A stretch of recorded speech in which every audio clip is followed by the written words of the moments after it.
10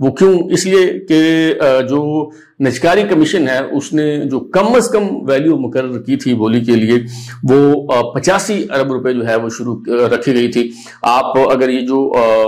بولی کا عمل ہے اس میں اگر آپ کبھی شریک ہوئے ہیں، چاہے جس لیول کا بھی ہو، جس سطح کا بھی ہو، تو اس میں ایک ابتدائی جو قیمت ہے وہ مقرر کی جاتی ہے، وہاں سے بولی جو ہے وہ شروع ہوتی ہے، پھر آگے جاتی ہے اور جہاں آ کے وہ بولی رک جاتی ہے وہاں جا کے جو ہے وہ معاملہ طے کر دیا جاتا ہے اور حتمی معاہدہ جو ہے وہ ہو جاتا ہے۔ تو یہاں تھوڑا سا ڈیفرنٹ ہوتا ہے کہ بند لفافے میں اپنی جو آپ کی آفر ہے وہ دینی ہوتی ہے اور سب کے سامنے وہ پھر لفافے جو ہیں وہ کھولے جاتے ہیں۔ جہاں چونکہ کمپنی ہی ایک تھی اور باقی کمپنیاں جو ہے وہ ساری کی ساری الگ ہو گئی تھی، تو وہ اس ایک کمپنی نے بھی ایسی بولی دی کہ شاید اس نے پتہ نہیں معذرت کے ساتھ اپنے جو پشتون بھائی ہیں ان کے سے معذرت کے ساتھ کہ انہوں نے شاید پی آئی اے کو پٹھان کا قالین سمجھ لیا تھا کہ جو ہے وہ 10,000 سے اگر شروع ہوتا ہے تو وہ 1-1.5 میں جو ہے وہ دے کے چلا جاتا ہے۔ تو انہوں نے بھی شاید یہی سمجھا تھا کہ 85 ارب روپے اگر کم از کم بولی کی جو ہے وہ قیمت مقرر کی گئی ہے تو ہم 10 ارب روپے لگائیں گے تو شاید 10 ارب کے آس پاس ہی جو ہے وہ ہماری ڈیل ہو جائے گی۔ تو یہ نجکاری کمیشن کی طرف سے جو کم از کم جو ویلیو ہے وہ 85 ارب روپے کیوں رکھی گئی تھی؟ وہ اس لیے رکھی گئی تھی جناب کہ پی آئی اے کا تمام تر خسارہ، اس میں کوئی شک نہیں ہے کہ پی آئی اے ایک سفید ہاتھی بن چکا ہے، لیکن اس کے باوجود پی آئی اے کے جو اثاثہ جات ہیں اس کا اگر آپ شمار کریں، تمام تر جو لائبلٹیز ہیں ان کو مد نظر رکھتے ہوئے، تمام تر خسارے کے باوجود، تمام تر ادائیگیوں کو آپ مائنس کرنے کے بعد جو پی آئی اے کے اثاثہ جات کی مالیت کا تخمینہ ہے وہ 165 ارب روپے ہے۔ اچھا، اب اگر 60% شیئرز فروخت کیے جا رہے تھے، جو بھی یہ کامیاب بولی دہندہ ہوتا تو اور جو 60% پی آئی اے کے شیئرز خریدنے میں جو ہے وہ کامیاب رہتا، تو یہ جو اثاثہ جات ہیں یہ بھی 60% پر اس کا حق ہوتا ہے۔ اس کا مطلب ہے کہ 165 ارب روپے کے اگر اثاثہ جات ہیں تو 92 ارب روپے کے اثاثہ جات کا وہ شخص مالک ہوگا جو پی آئی اے کو خریدے گا۔ اس کے 60% جو ملکیتی حقوق ہے وہ جو شخص بھی خریدے گا۔ اب اگر بلو ورلڈ کنسورشیم نے اگر 10 ارب روپے کی بولی دی ہے تو اس کا مطلب ہے کہ 10 ارب روپے دے کے وہ ایک ایسی کمپنی کو خریدنا چاہتے ہیں جو اس کا نام ہے، جو اس کی تاریخ ہے، جو برینڈ ہے، اس کو آپ چھوڑ دیں۔ صرف اگر آپ اثاثہ جات کی بات کریں تو وہ 10 ارب روپے دے کے 92 ارب روپے کی چیز جو ہے وہ خریدنا چاہتے ہیں، اور انہیں آدھے گھنٹے کا جو ہے وہ موقع دیا گیا کہ اس پہ آپ نظر ثانی کر لیں، لیکن ان کی طرف سے 10 ارب روپے کی جو بولی ہے اسے بڑھانے سے انکار کر دیا گیا، اور یوں یہ معاملہ جو ہے ایک بار پھر التوا کا شکار ہو گیا، اور اب ہم جہاں سے چلے تھے دوبارہ وہیں سے جو ہے وہ آ کے کھڑے ہو گئے۔ اگر ہم اس کی بات کریں بلو ورلڈ سٹی کی، تو یہ ایک ریل اسٹیٹ پروجیکٹ ہے جو کچھ ریٹائرڈ جرنیل جو ہیں وہ چلا رہے ہیں، اور اس کی انہوں نے ایک ٹی وی چینل بھی، سنو ٹی وی کے نام سے جو ہے ان کا ایک ٹی وی چینل بھی ہے، اور ان کا کوئی ایئر لائن چلانے کا کسی قسم کا کوئی تجربہ نہیں ہے، اور یہ جو انہوں نے 10 ارب روپے کی بولی لگائی ہے پی آئی اے کو خریدنے کے لیے، یہ ایسے ہی ہے کہ جیسے انہوں نے کوئی 1000 پلاٹ کے عوض وہ پی آئی اے کو خریدنا چاہ رہے ہیں، کیونکہ بلو ورلڈ سٹی کے میں آپ جو کوئی ایک پلاٹ ہے، اس کی ایک کنال کا پلاٹ، اس کی کم از کم مالیت کو 1 کروڑ روپے تو ہوگی، تو اس حساب سے 1000 پلاٹوں کے عوض وہ اتنی بڑی جو کمپنی ہے پی آئی اے اسے وہ خریدنا چاہتے ہیں۔ اور پی آئی اے کے جتنے جہاز ہیں میرے خیال میں جو پی آئی اے کے ماہرین ہیں وہ زیادہ بہتر انداز میں بتا سکتے ہیں، لیکن ایک عام آدمی کی حیثیت سے میری جو اسیسمنٹ ہے کہ شاید پی آئی اے کا جو ایک جہاز ہے یہ تو اس کے بھی پیسے نہیں ہیں، 10 ارب روپے جو ہیں، تو اتنے میں تو ایک جہاز بھی جو ہے وہ نہیں آتا، اور پتہ نہیں یہ انہوں نے جو ہے وہ کیا سمجھ لیا تھا، اور یہ صریحاً ناکامی ہے، نااہلی ہے پرائیویٹائزیشن کمیشن کی، اور پرائیویٹائزیشن کمیشن جو ہے اس کے مالک کون ہیں؟ جناب عبدالعلیم خان صاحب، جو کہ سما نیوز نیٹ ورک کے مالک ہیں، اور اگین وہ ریل اسٹیٹ ٹائکون بھی ہیں، ان کا جو اصل کاروبار ہے وہ ہاؤسنگ سوسائٹیز کا کاروبار ہے، ریل اسٹیٹ کا کاروبار ہے، اور یہ جو بلو ورلڈ سٹی والے ہیں یہ بھی ان کا جو اصل دھندا ہے وہ زمینوں کی خرید و فروخت ہے، ہاؤسنگ سوسائٹیاں جو ہیں یہ چلاتے ہیں۔ تو ان کا ایک نیکسس جو ہے وہ یہ کیا واردات ڈالنا چاہ رہے تھے، کیا کرنے جو ہے وہ جا رہے تھے، اور یہ واردات جو ہے وہ کیوں ناکام ہو گئی، اس پہ ہم پھر کبھی تفصیل سے جو ہے وہ بات کریں گے۔ سر دست میں اتنا کہوں گا کہ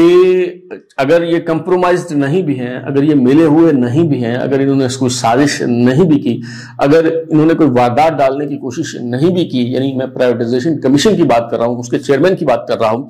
تو بھی ان کی جو نااہلی ہے وہ عیاں ہے، کیونکہ یہ کسی بھی انٹرنیشنل فرم کو پی آئی اے خریدنے کے لیے راغب کرنے میں ناکام رہے، اور ایون جو پاکستان کے مقامی جو سرمایہ کار تھے 6 جو کمپنیاں ہیں وہ انٹرسٹڈ تھیں، اور ان کی نااہلی کی وجہ سے ایک ایک کر کے وہ کمپنیاں اس بیڈنگ کے پروسیس سے الگ ہو گئی، اور اب دوبارہ سے یہ جو ایفرٹ کرنا ہے یہ بڑا مشکل ہو جائے گا، کیونکہ جب یہ ایک دفعہ یہ بات اسٹیبلش ہو جاتی ہے، یہ پرسیپشن بن جاتی ہے کہ جی کوئی خریدار ہی نہیں ہے، تو پھر اس کے بعد وہ کوئی بھی کموڈٹی ہو اسے بیچنا جو ہے وہ بہت مشکل ہو جاتا ہے۔ تو جیسے شروع میں نے کہا کہ دوسرا جو اہم ترین معاملہ ہے جو اس سے کہیں زیادہ حساس ہے، اس سے کہیں زیادہ سنگین ہے، وہ پاک چین تعلقات کا معاملہ ہے، اور آپ نے سن ہی لیا ہوگا کہ چین کے سفیر نے کیا سٹیٹمنٹ دی، اور اس پہ ہمارے جو دفتر خارجہ کی ترجمان ہیں، خاتون ترجمان، انہوں نے جو ہے وہ کیا کہا۔ لیکن کئی لوگ جو ہے مجھ سے پوچھ رہے ہیں کہ جی یہ بات کہاں سے شروع ہوئی، کیوں اچانک اٹھ کے چینی سفیر نے جو ہے وہ یہ بات کہہ دی۔ اچھا، ایک تو یہ ہے کہ یہ اچانک نہیں سب کچھ ہو گیا، یہ گزشتہ کئی ماہ سے نہیں بلکہ کئی برس سے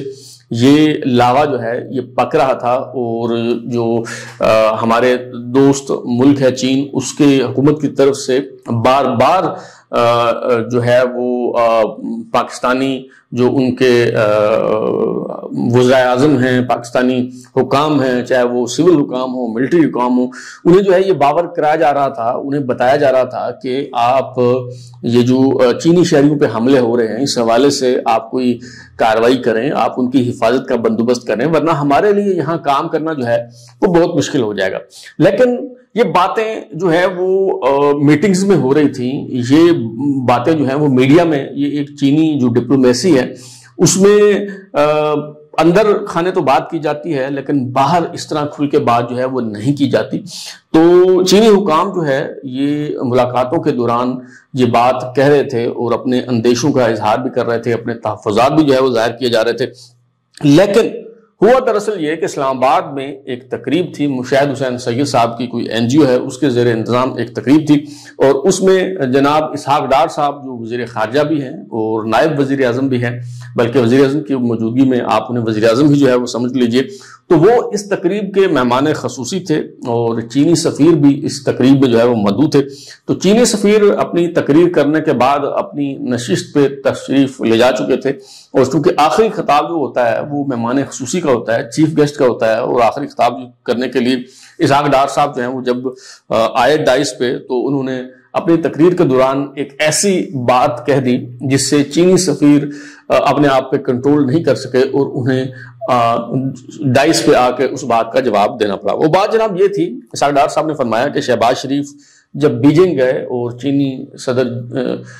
سے ان کی جو ہے وہ جب ملاقات ہوئی، تو اس میں جو چینی شہریوں پر ہونے والے حملے ہیں اس پہ بھی بات ہوئی، اور چینی صدر نے کہا کہ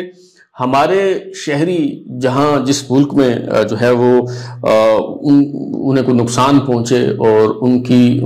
جان و مال کو خطرہ لاحق ہو، تو چینی صدر نے کہا کہ ہم ایسی جگہوں پہ سرمایہ کاری نہیں کرتے، ہم جو اپنے تعلقات ہیں ان ممالک سے وہ ختم کر دیتے ہیں۔ اور اب یہ اسحاق ڈار صاحب بتا رہے ہیں کہ یہ بات ہوئی شہباز شریف صاحب کی اور چینی صدر کے درمیان، اور انہوں نے کہا کہ چینی صدر نے کہا شہباز شریف صاحب کو کہ پاکستان اس حوالے سے واحد استثناء ہے، یہاں ہمارے شہریوں پر حملے ہوتے ہیں، چینی شہری قتل ہوتے ہیں، لیکن اس کے باوجود ہم یہاں سرمایہ کاری کر رہے ہیں، اور ہم یہاں سرمایہ کاری کرتے رہیں گے، ہم پیچھے نہیں ہٹیں گے۔ تو یہ تقریر جب ختم ہوئی اسحاق ڈار صاحب کی، تو چینی سفیر جو ہیں وہ اٹھے اور انہوں نے مائک سنبھالا اور ڈائس پہ آ کے انہوں نے وضاحت کرنے کی اور بولنے کی جو ہے وہ اجازت طلب کی، اور انہوں نے کہا کہ اسحاق ڈار صاحب نے جو بات کہی ہے اس والے سے میں وضاحت کرنا چاہتا ہوں کہ حکومت پاکستان کو چینی شہریوں کا تحفظ جو ہے اسے یقینی بنانا ہوگا، بصورت دیگر ہم پاکستان میں سرمایہ کاری اور ترقیاتی منصوبوں پر کام جاری نہیں رکھ سکیں گے۔ اور چینی سفیر نے وضاحت کی کہ چینی شہریوں کی حفاظت سے بڑھ کے ہمارے لیے کچھ نہیں ہے، لہذا یہ جو آپ فرما رہے ہیں کہ پاکستان واحد استثناء ہے، کسی کو کسی قسم کا استثناء حاصل نہیں ہے۔ جو ہمارے شہری ہیں، چینی شہری ہیں، وہ ہماری ریڈ لائن ہے، یہ جب عبور ہوگی تو ہم سرمایہ کاری نہیں کر سکیں گے، ہم ترقیاتی منصوبوں پر کام جاری نہیں رکھ سکیں گے۔ یہ دراصل اس تناظر میں چینی سفیر نے جو ہے وہ بات کی، اور چونکہ ہفتہ کو جو ہے شام کو بریفنگ ہوتی ہے ترجمان دفتر خارجہ کی طرف سے، تو ہفتہ وار بریفنگ کے دوران ترجمان دفتر خارجہ ممتاز زہرا بلوچ صاحبہ سے جب اس حوالے سے سوال ہوا، ان سے پوچھا گیا تو انہوں نے فرمایا کہ پاکستان میں چینی سفیر کا جو بیان ہے وہ حیران کن ہے، جو دونوں ممالک کے سفارتی روایات کی عکاسی نہیں کرتا۔ اچھا، یہ چینی سفیر کا بیان، اس میں کوئی شک نہیں ہے کہ حیران کن تھا، لیکن دفتر خارجہ کی ترجمان کی طرف سے جو اس پہ رد عمل دیا گیا وہ بہت زیادہ پریشان کن ہے۔ اس سے جو کشیدگی ہے اس میں مزید اضافہ ہو گیا اور لوگوں کو باتیں کرنے کا جو ہے وہ موقع میسر ہو گیا، اور یہ واقعی بہت پریشان کن لمحہ ہے۔ اس کی وجہ یہ ہے کہ پاکستان کے جو چین کے ساتھ تعلقات ہیں اس کی تاریخ اگر آپ اٹھا کے دیکھیں تو ماضی میں کبھی ایسا نہیں ہوا، کبھی کشیدگی اس حد تک نہیں پہنچی کہ چینی حکام کو برملا اس کا اظہار کرنا پڑے۔ اس سے پہلے بھی ایک مرتبہ یہ ضرور کہا گیا تھا کہ حکومت پاکستان چینی شہریوں کے تحفظ کو یقینی بنائے، اور تب بھی جو میرے جیسے لوگ ہیں انہوں نے اس بات کی وضاحت کی تھی کہ چین کی طرف سے یہ جو تھوڑا بہت کہا گیا ہے اس کو بہت زیادہ سمجھا جانا چاہیے، کیونکہ جو چینی سفارتکاری کا انداز ہے وہ ایک الگ ہے۔ اس میں جہاں تقریر کی ضرورت ہوتی ہے وہاں وہ چند جملوں پہ اکتفا کرتے ہیں، جہاں چند جملوں سے جو ہے وہ کام چلایا جا سکتا ہے وہاں وہ ایک آدھ جملہ کہہ کے جو ہے وہ بات ختم کر دیتے ہیں، اور جہاں ایک جملے سے کام چلایا جا سکتا ہے وہاں وہ جو ہے وہ ایک آدھ لفظ پہ انحصار کرتے ہیں، اور گاہے تو ایسے مواقع بھی آتے ہیں کہ وہ الفاظ بھی ضائع نہیں کرتے اور وہ اشاروں کرایوں سے جو ہے وہ بات سمجھانے کی کوشش کرتے ہیں۔ تو چین کے سفیر کی طرف سے یہ بیان دیا جانا یہ ظاہر کرتا ہے کہ سب اچھا نہیں ہے، اور پھر سونے پہ سہاگا اس پہ ہمارے دفتر خارجہ کی ترجمان کی طرف سے جو رد عمل آیا میرا خیال ہے کہ اس نے کشیدگی کو بہت زیادہ بڑھا دیا ہے۔ اس کا مطلب یہ ہے کہ سب اچھا نہیں ہے، باقی تو سب سے ہی ہم نے لڑائی کر لی ہے، کوئی ہمارا دوست باقی نہیں رہا، اور اب چین کے ساتھ بھی ہم اگر اپنے تعلقات بگاڑنے کی طرف جا رہے ہیں تو ہمیں اپنی خارجہ پالیسی پر ازسر نو غور کرنا چاہیے، بیٹھ کے ٹھنڈے دل کے ساتھ سوچنا چاہیے کہ آخر کہاں ہم سے غلطی ہوئی ہے، آخر کیا وجہ ہے کہ ہم دنیا میں تنہا ہوتے جا رہے ہیں۔ اب تک اتنا ہی، بلال کو اجازت دیجیے، پھر ملاقات ہوگی۔ اگر آپ کو ہمارا شو پسند آیا تو اسے لائک کریں، کامنٹ کریں، شیئر کریں، اور ہمارا چینل سبسکرائب کرنے کے بعد بیل آئیکن گھنٹی ضرور دبائیں تاکہ آپ کو نئی ویڈیوز نوٹیفکیشنز ملتے رہیں۔ بہت شکریہ۔